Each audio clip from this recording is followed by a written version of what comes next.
Suyono on behalf of Rector to open officially this meeting. Oh, Pak. Mr. Dr. Toto Bintoro to open officially this session. Thank you very much. Assalamualaikum warahmatullahi wabarakatuh. Waalaikumsalam warahmatullahi wabarakatuh. Thank you very much, Professor Dr. Dedi Purwana, for the warm welcoming speech. Ladies and gentlemen, let us hear the opening speech that will be delivered by Vice Rector for Planning and Cooperation Affairs, Universitas Negeri Jakarta. To Dr. Toto Bintoro, the stage is yours.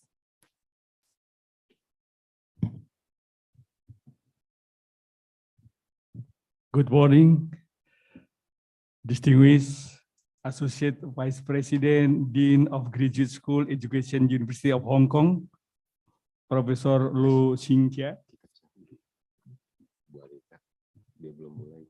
Vice Rector for Academic Affairs, Universitas Negeri Jakarta, Profesor Dr. Suyono, Vice Rector for Students and Alumni Affairs, Dr.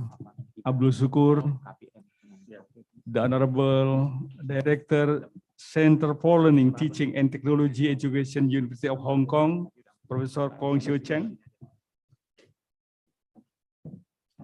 and to whom we respect, Director of Postgraduate Program, Universitas Negeri Jakarta, Profesor Dr. Dedi Purwana, Associate Dean of Graduate School Education, University of Hong Kong, Professor Trent John, Deans, Vice Director, and Vice Dean at Universitas Negeri Jakarta. Executive Officer of Graduate School Education, University of Hong Kong, Ms. Racheli, students, ladies and gentlemen. Assalamualaikum warahmatullahi wabarakatuh. It is truly an honor and a privilege for UNG to have you as visiting lecturers after your previous visit on 11 November 2022 to introduce scholarships programs for your university to UNG students. I would also like to give high appreciation to Professor Dedi Purwana, the Director of Postgraduate Program, who has quickly responded to this visiting lecture program. In return to implement this collaboration, Professor Dedi Purwana and Professor Arita Marini from the postgraduate program also welcome to the Education University of Hong Kong as visiting professors in next August 2023. Besides this visiting lecture program, furthermore, UNG and the Education University of Hong Kong should enhance the collaboration through student exchange, joint and double degree programs, joint conferences, and also joint research and publication. Furthermore, we invite Education University of Hong Kong to have memorandum of understanding for this collaboration.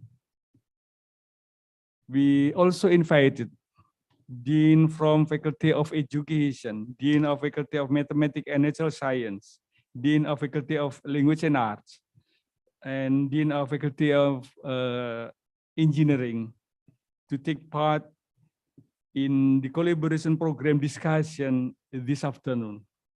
I hope together we can share and discuss all the potential we have to conduct great collaboration among these two universities.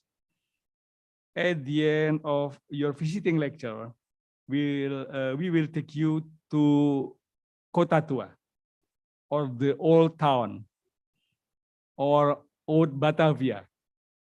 It is a historical place in Jakarta. In 17th century, Old Batavia was first world settlement of the Dutch colonial in Jakarta. They used this area as the center of spice trading. Last but not least, Welcome to Universitas Negeri Jakarta for Education University of Hongkong delegates. I hope you will gain a fruitful experience during your visit. Therefore, on behalf of Rector Universitas Negeri Jakarta, I declare the general lecture officially open. Thank you. Good morning. Terima kasih. Assalamualaikum warahmatullahi wabarakatuh. Dan setelah ini saya mohon pamit untuk lanjut rapat penyiapan finalisasi naskah akademik pengusulan gelar profesor, gelar pahlawan untuk Prof. Koni yang pukul 11.30 sudah harus terkirim ke Gubernur DKI. Terima kasih. Terima kasih. Thank you, Dr. Tatak Bintaro. The next item on the agenda is about scholarship opportunities that will be presented by Professor Lo Singkai. Professor Lo Singkai, the time is yours. A very good morning to colleagues and students of UNJ Indonesia. We are very happy and very honored to have the opportunity to come again. And before I deliver my talk, I would very much like to share with you how keen we are working with UNJ Indonesia. And in order to support what I just said, I have some statistics to share with you.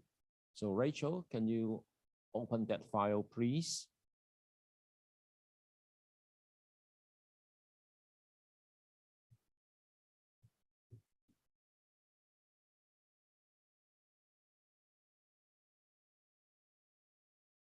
I still remember last time I came was in November 2022. So that means a little bit more than 4 months ago. And last time I came mainly to introduce different types of PhD scholarship programs, opportunities in Hong Kong, especially to do a PhD in our university, the Education University of Hong Kong. Remember, I came in November. And I told the participants last time that the deadline was the 1st of December, which means for those who attended my speech last time, they had only 3 weeks to prepare the application. On the 1st of December last year, we received roughly 500 applications from all over the world, not only from Indonesia. In fact, only 4 applications were from Indonesia. I was a little bit surprised. I would not use the word disappointed because I knew that they had only 3 weeks to apply. And that's why my colleagues and I now come here a lot earlier. My colleagues will also share with you their views and suggestions later. But before that, let us look at this PowerPoint slide that I have prepared. One of the scholarships that I mentioned last time was called the Hong Kong PhD Fellowship Scheme. I will have more details in another PowerPoint file, but basically, that is a very, very competitive scholarship scheme. All the government-funded universities in Hong Kong can nominate applicants, but not 500. For example, our university was only allowed to nominate 20. So even though we had a lot of applications, we could not submit, we could not nominate, we could not support all those. We could only nominate, as I said, a total of 20. But universities normally do not support the maximum number. And I'll tell you why. Because in case any of them eventually is not successful, our university will be penalized. So we had to be very, very selective. So eventually, we supported 16, and these 16 were submitted to the Hong Kong government because money to support the scholarship comes from the Hong Kong government. So we had to submit to the Hong Kong government for final approval. We do not know the results yet. It will be ready sometime in late April, maybe early May. So I will let you know as soon as we hear. But of all the 16 that we submitted to the Hong Kong government, one is from your university. Because of all the applications that we received from Indonesia, only one from your university. In fact, only 4 from Indonesia. The other 3, don't worry, we did not support them. We only supported the one from your university. So we are very keen to work with you. Now, I mentioned the name to your colleagues this morning, but as you know that Indonesian names are very difficult for me to pronounce. So I would rather not do it again. But anyway, one from your university, the only one, we supported the lady. It was a lady. Now, as I said, the final decision rests with the Hong Kong government. So we do not know whether that lady will eventually be successful or not in getting the Hong Kong PhD fellowship scheme scholarship. However, we really want to work with you. We are very, very keen to work with you. So I told you what, we have decided that even if that particular lady is not successful in the Hong Kong PhD fellowship scheme, our university, the Education University of Hong Kong, will make her an offer from our own money. And in fact, I was not totally correct. I said will. That's not true. We have already made the offer. Before I came, I want to show you how sincere we are. So just before we bought the plane, we made the offer. And I tell you what, this morning, I was trying to WhatsApp my colleague in Hong Kong, and I asked my colleague, has she accepted the offer? And you guess what? She said, I will accept.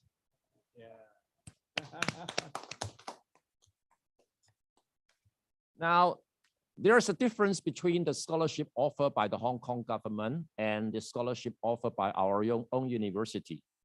The only difference is the amount of monthly stipend that they will receive, because we as a university is not as rich as the Hong Kong government. So there is a difference. I will tell you more about in a different PowerPoint file later, but very, very briefly, the Hong Kong PhD fellowship scheme pays students on a monthly basis. And I don't know much about your currency, so I'll just use US dollar to explain. For the Hong Kong PhD fellowship scheme, the monthly stipend is nearly 3,500 American dollars. I think that's a lot of money. In fact, many of my research assistants don't have the salary of 3,500 American dollars per month. So anyway, and if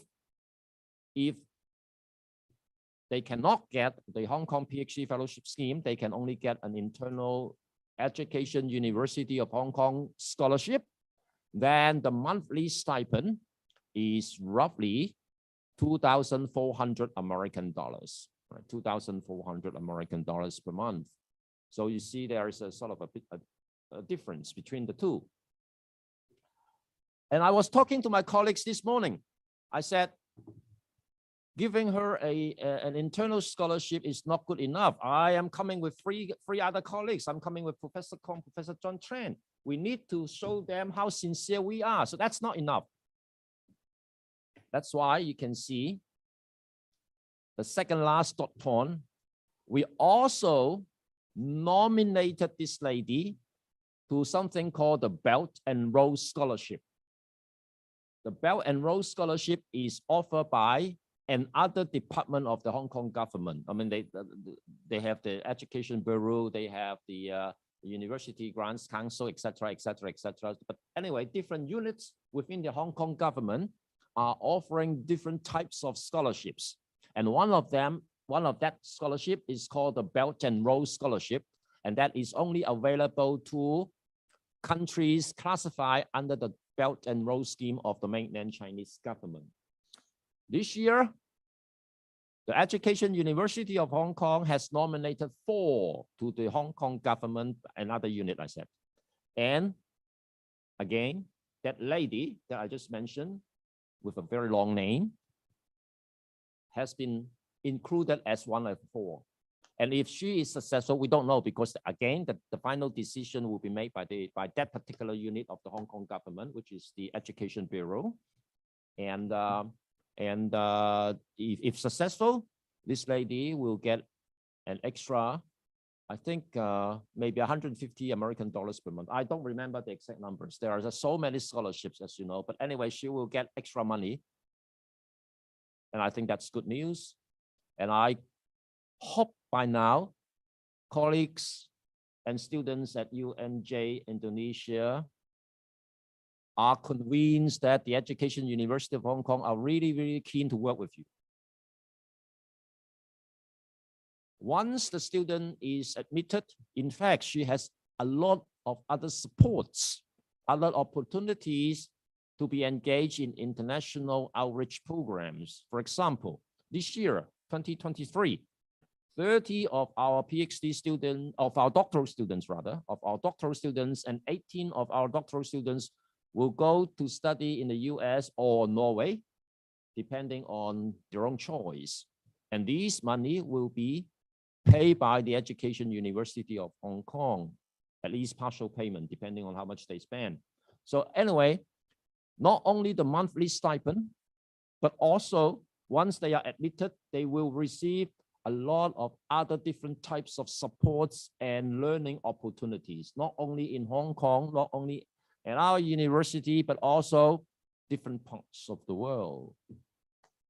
I, again, will have more details in, as I said before, in another PowerPoint file that I have prepared. Colleagues and students at UNJ Indonesia, this time I come with Professor Kong and Professor Tran. You might want to know why I come with them. It is not by chance. Rachel, can you open the other file, please? We have very severe, very detailed discussions at our university before we came of whom should come, which of our colleagues should come. And eventually we have decided, these two and myself, of course, because of a file that I'm going to show you. I was talking in Cantonese because I want to show her, I want her to open the correct file. Yeah, go. Rachel.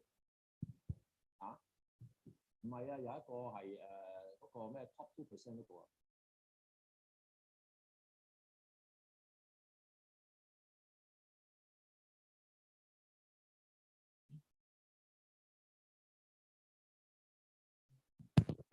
Okay, while they are opening the file, maybe I'll continue talking.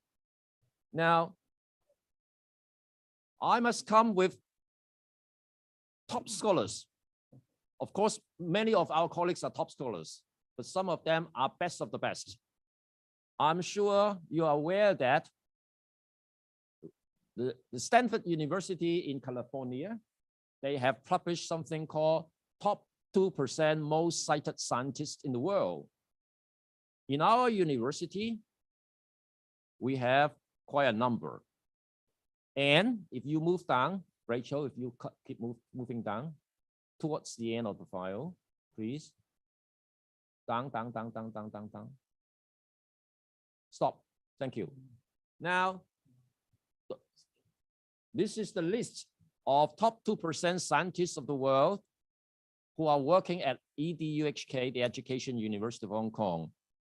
And 3 of the names are highlighted in different colors, not in any particular order.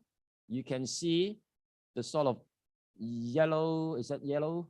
Just call it yellow. It's Professor Kong Siu Chung. And the one that is highlighted in blue is Professor John Tran. And just in case you don't know who is the one highlighted in orange, he is now talking in front of you. And not only that, so you see, all top 2% scientists in the world. We don't just come with anyone.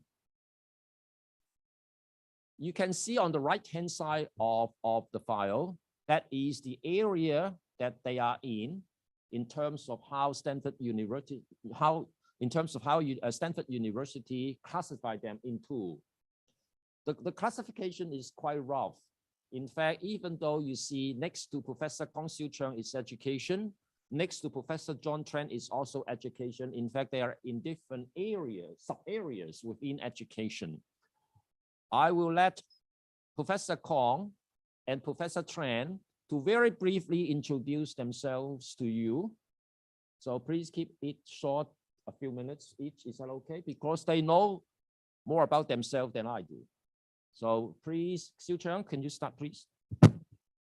Thank you, Sin Kai, and thank you for the introduction by the Stanford citation, the top 2%. Actually, I'm Professor Kong, is from the Education University. I'm from the Department of Mathematics and Information Technology. I have been in the field in this university for more than 28 years.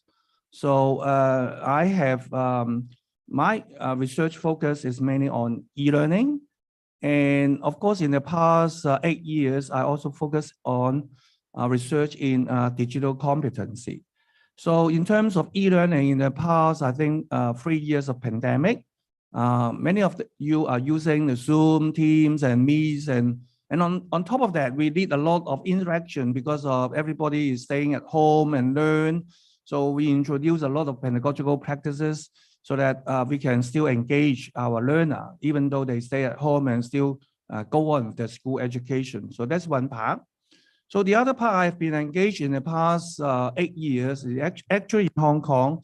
We receive a funding support from the Hong Kong Jockey Club. 7 years ago, they lead us to develop programming education for everyone. So I started a program on computational thinking in terms of using programming. So we teach young learner in grade 4,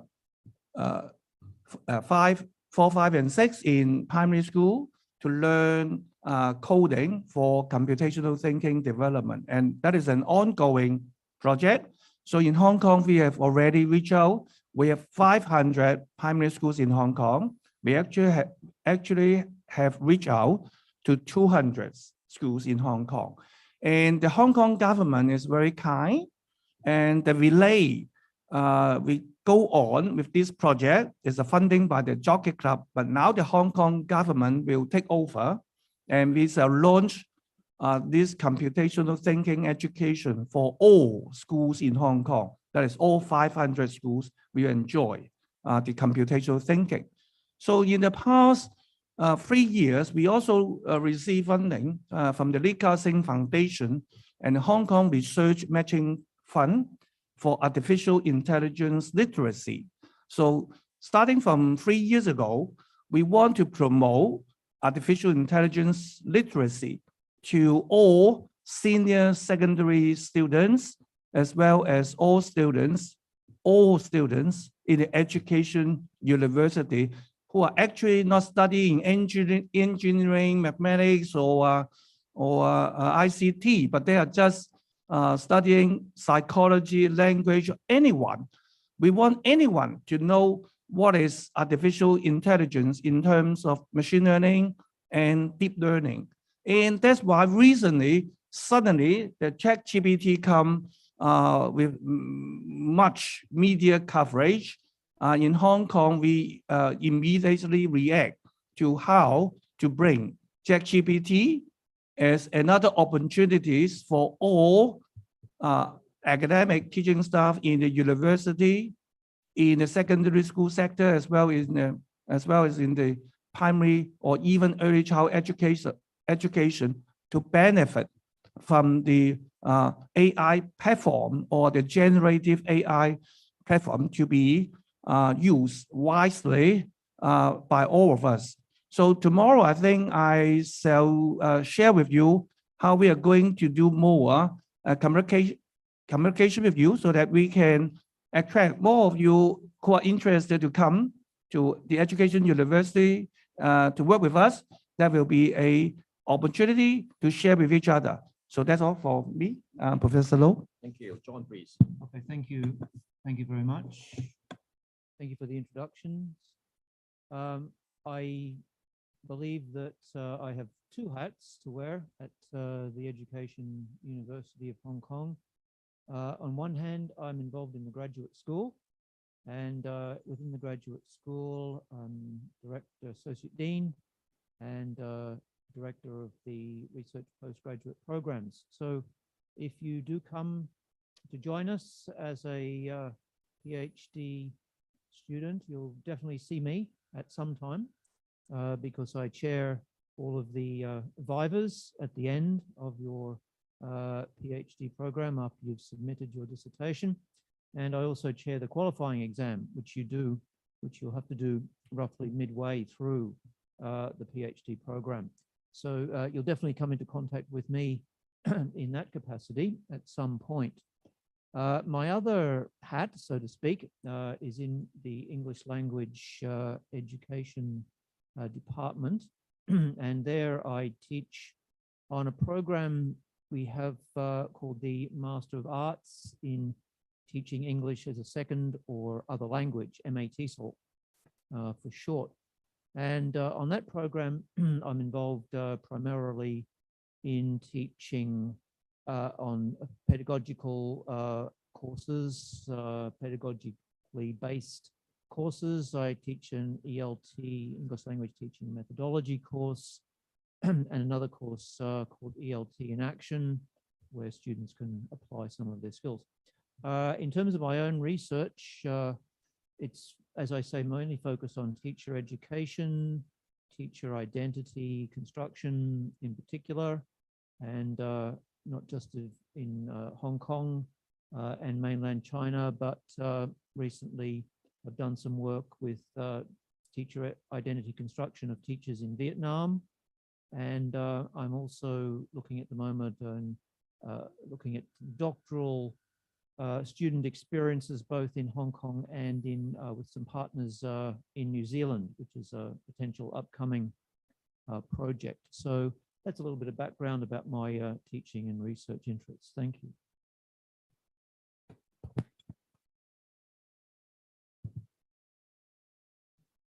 Thank you, John. If you look at the list, you can see that many of our colleagues are in the area of education. Some are in environmental sciences, some in physical chemistry, etc. And I am the only one that is quite different. If you look at the list, I am categorized under general and internal medicine. In fact, I am not a medical doctor. I can only write a prescription for myself. My interest is mainly in population health and epidemiology. So in case you're interested in those areas, you are more than welcome to talk to me about your research. When I came in November, as I said before, I introduced scholarship programs to colleagues and students. I do not remember who participated in that particular seminar. In fact, many of you are now joining this session via Zoom. So it is difficult for me to know. Can I continue? Yeah, all right. It's difficult for me to know who were here, who were not. So this time, I would very much like to spend a little bit of time discussing or introducing that scholarship program to you, just in case some of you did not attend the seminar last time. And in fact, it is quite important that I talk about that scholarship scheme once again, because as I said before, I came in November and the deadline was in December. So many of you expressed the difficulties of preparing the application within 3 weeks. Now, because that is a very, very competitive scheme. You do not just upload all the documents. You do not just fill in your personal details. If you do that, the chance that you'll get the scholarship is very, very slim. And you have to prepare a good research proposal. You have to write a very impressive, what they call personal statement, explaining why you want to do a PhD in Hong Kong, why the Education University of Hong Kong.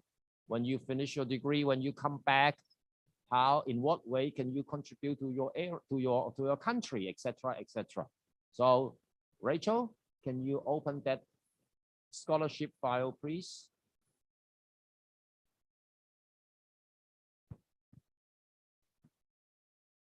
Okay. Now, in case you don't know much about the Education University of Hong Kong, next slide. We are one of the 8 government-funded universities. The Hong Kong government asked each university to be unique in some sense.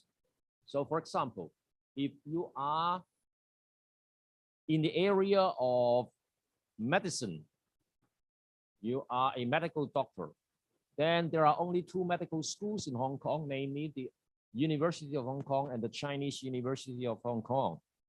If you are in engineering, then you might be more interested in trying to apply to the Hong Kong University of Science and Technology or the Hong Kong Polytechnic University, because obviously, as their name implies, they are stronger in engineering and science type of subjects. But if you're interested in education, you're interested in social sciences, you're interested in language and humanities, then I strongly encourage you to apply to our university. Even though our name is called the Education University, we are a semi-comprehensive university. We do not have a medical school. We do not have an engineering department.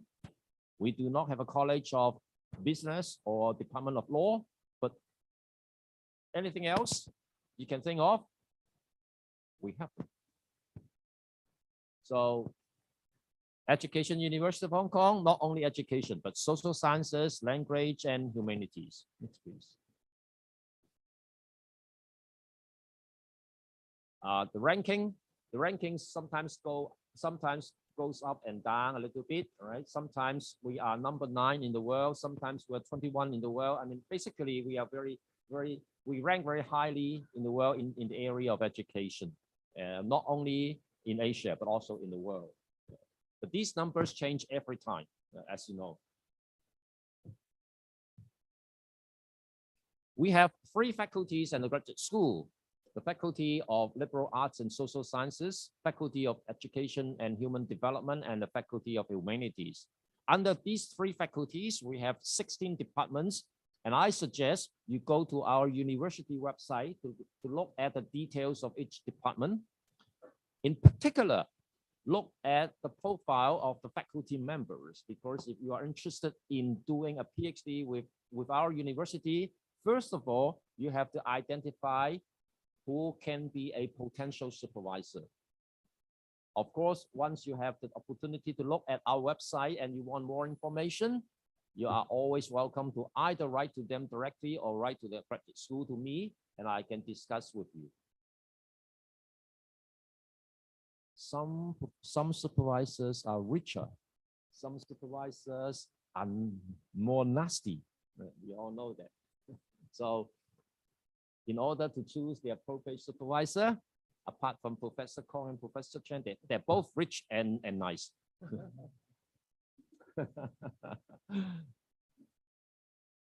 Please, I will not spend all the time today because we have so many academic staff, and I think it's better for you to go to our website and look at the details of each department and each academic staff. I have said top 2% scientists, so I will not repeat. Our PhD students come from many countries, as you can see. But unfortunately, can you find Indonesia in this list? That's why I'm here. That's why we're here. That's why we came in November. And I tell you why we come again. because even after the November visit, we only received 4 applications. I told you just before. So we want more, especially more from your university, please.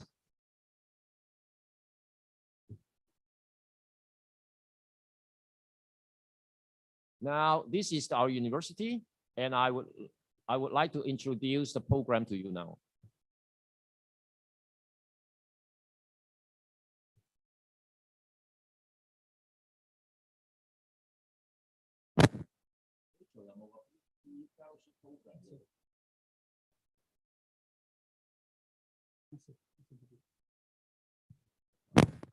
Please excuse me for talking in Cantonese to my colleague.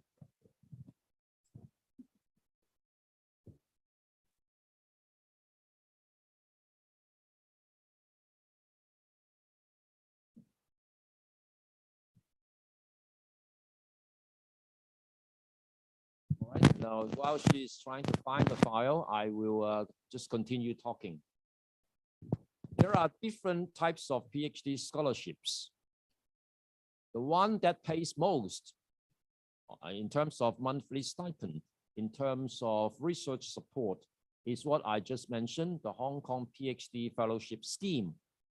That fellowship scheme is open to anyone in the world who do not have a PhD degree yet. In other words, if you have already got your PhD, you are not eligible to apply.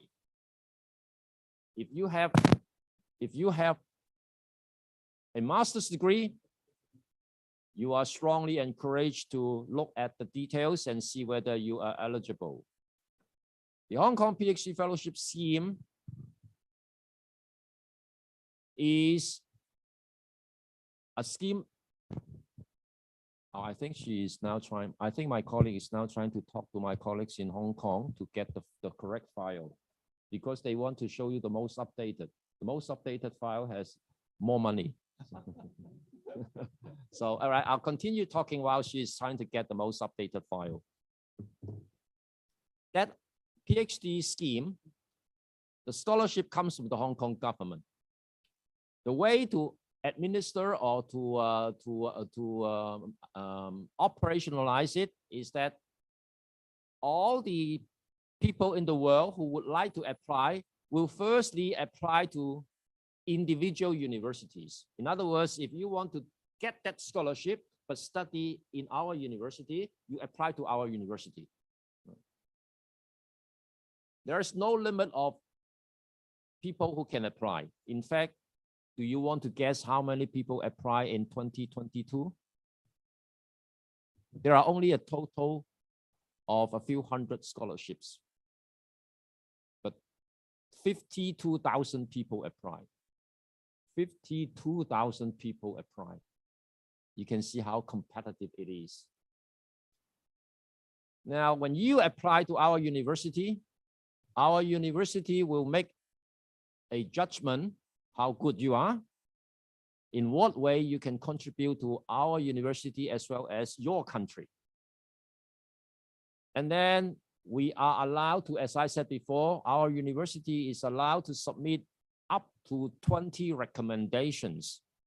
The number is not the same every year. Okay, next year maybe 25, last year 20, sometimes 21. All right, so basically that range, 20, 25, 30, that range. I also said that even though we are allowed to nominate 20, we do not usually nominate the maximum number, because I just told you that there is a penalty if our recommendation eventually is not successful. We will be penalized. So we will only nominate those who are really top quality students.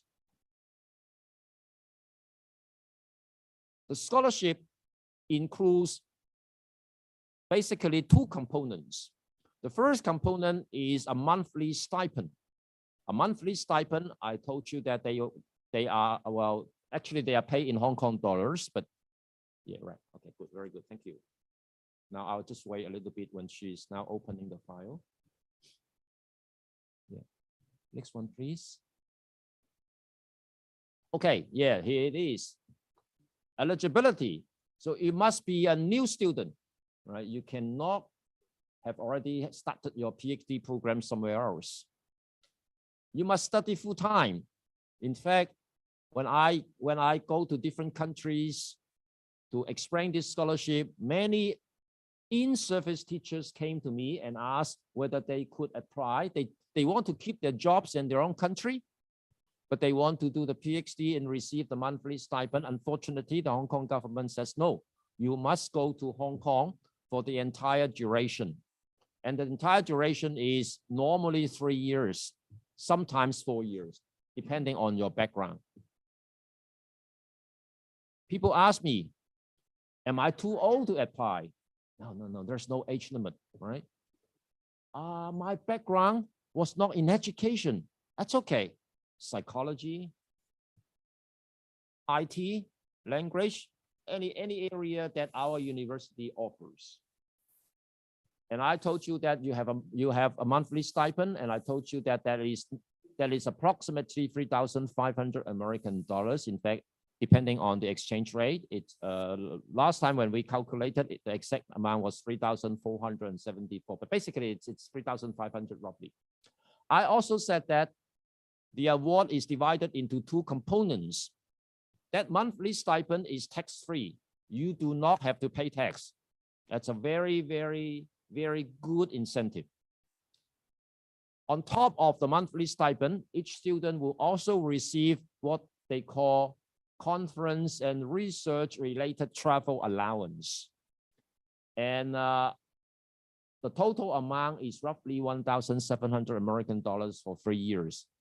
And I can tell you that many students express that that is not enough, especially if they want to attend one conference in Europe and one conference in North America. That money is not enough.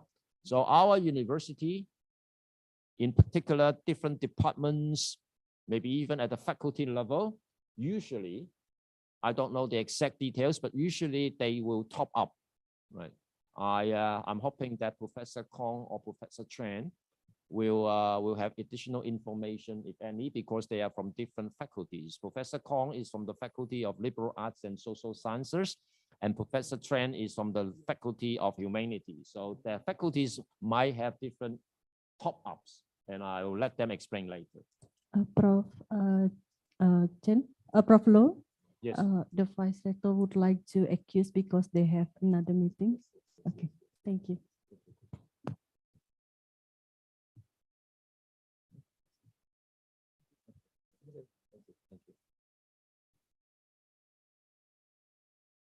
So can I continue? Yeah, okay, thank you. Yeah, I will continue. Now, I said the applicant from your university, we are still waiting for the result from the Hong Kong government, but we will, or not will, we have already made her an offer. Just in case she's not successful in the Hong Kong PhD fellowship scheme, we will offer her a scholarship from our own university, our own money, university money. Of course, the money is not as much, and you can see on this slide, and I will not repeat the figures. I'm sure it is very clear to you. The 2,300 American dollars is not as much as the 3,400 compared to the Hong Kong government, but it's still, I think it's still a good money. Yeah. All right, so if you would like to apply, what are the minimum requirements? Minimum, all right, minimum means that you can apply. But if you only achieve the minimum, it is almost certain that you will not be successful. So minimum, a master's degree or equivalent from a recognized university, or a bachelor's degree with a first-class honors from a recognized university. Just for your information, myself, I do not have a master's degree. I did my first degree in Sydney, a bachelor degree from Sydney, and then I did my PhD, directly entered the PhD program at the University of California in Berkeley. So I don't have a master's degree myself. So even if you don't have a master's degree, that's fine, perfectly okay. English language requirement. The reason is because the medium of instruction of our PhD program, Professor Chen just mentioned that he's the director of that program. The minimum entrance requirement is IELTS 6.5. and no subset lower than 6.0, or the TOEFL equivalent or some other equivalent. If you want to know more details, Professor John Tran will be able to explain to you, because he is an expert in English language and I'm not. So, but if you only get 6.5, again, it is not likely that you will be awarded. All right, the higher the better. That's the minimum. All right, application procedures. I said you have to submit, look at number 2. Number 2, submit a full application through the EDHK. EDHK means Education University of Hong Kong. We have an admission system. The system usually will be open at the beginning of the academic year. In Hong Kong, the academic year usually is from September to August. So usually that particular system will be open in early September, sometimes even late August. But don't think that now it's only March, the system will be open in September or in August. That's a few months later. Don't think that, because I just told you that you need to prepare a very, very good research proposal. You have to write a very impressive personal statement. In fact, the reason why I'm here, why I asked you to look at our website to identify a potential supervisor or a supervision team, is because once you have prepared that application, once you have prepared that personal statement, the graduate school will help you to set up a potential supervision team, and the team members will help you to polish. Of course, they will not do it for you, but they will give you comments. They will provide you with advice. They will ask you to revise and send the revised version to them, and do it several times. And that hopefully will increase the chance that you'll get the scholarship. And our experience is that it will take several months to come up with a really, really good application. So please, if you're interested in that, start looking at our website, start thinking of what you would like to do, start thinking of whom you would like to do your PhD with. That's very, very important. Now, number 1 is for administrative purposes. Number 1 on the slide, submit an initial application to the Hong Kong government. They call it RGC, Research Grants Council. Doesn't matter, it's RGC. And the only reason to submit an initial application is to get what they call a reference number. Because when you apply to us, we only have your name. We don't know what is your ID within the Hong Kong government system, you know. So you must go to the Hong Kong government system, that particular system, to get an ID. And then when you submit the full application to our university, you use that ID so that we can link to the Hong Kong government database. All right. So that is more for the administrative purposes. The Hong Kong government will not look at your application at that stage. They will only look at your application once we have shortlisted, as I told you, 16, 20, and then they will only look at those, not the initial 52,000 applications. Now, if you would like to have an initial assessment of the chance that you'll get it, I mean, obviously we come here, we want you, all of you, to get it, but it is so competitive. So to be realistic, I think you will accept the fact that not all of you will be successful.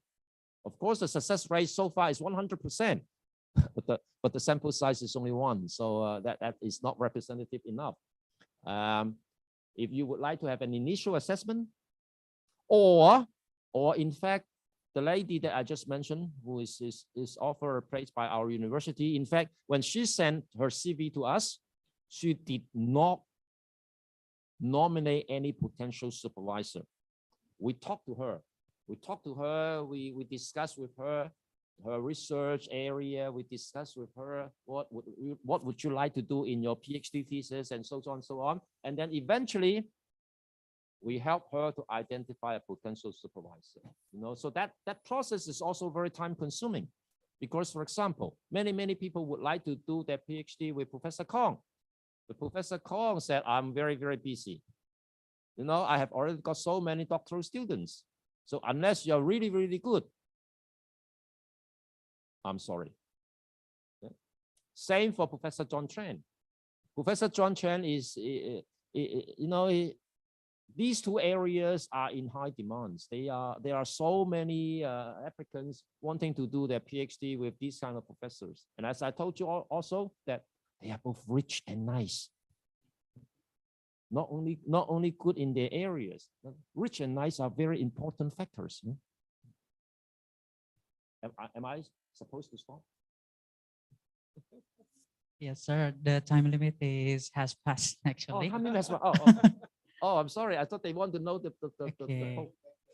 Okay, Yes. all right. Indeed. Thank you, Professor Lasingkai, for the presentation. And ladies and gentlemen, now we are going to approach the main agenda of today's event. In this session, Professor Lo Singkai will deliver a lecture about publishing in international journals while conceptualizing the research. This lecture will be moderated by Dr. Mutia Delina, the International Relation Coordinator to the Vice Rector for Planning and Cooperation Affairs. To Dr. Mutia Delina and the delegates of Education University of Hong Kong, the time is yours. Thank you.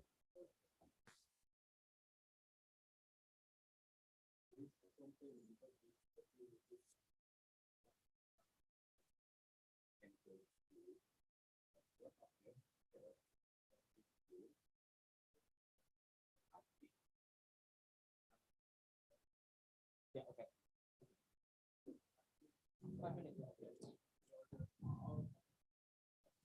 Okay, ladies and gentlemen in Zoom. So the Zoom will be break for a while because the host has to increase the number of participants.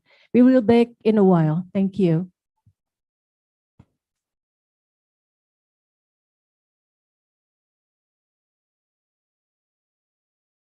It's okay, sir.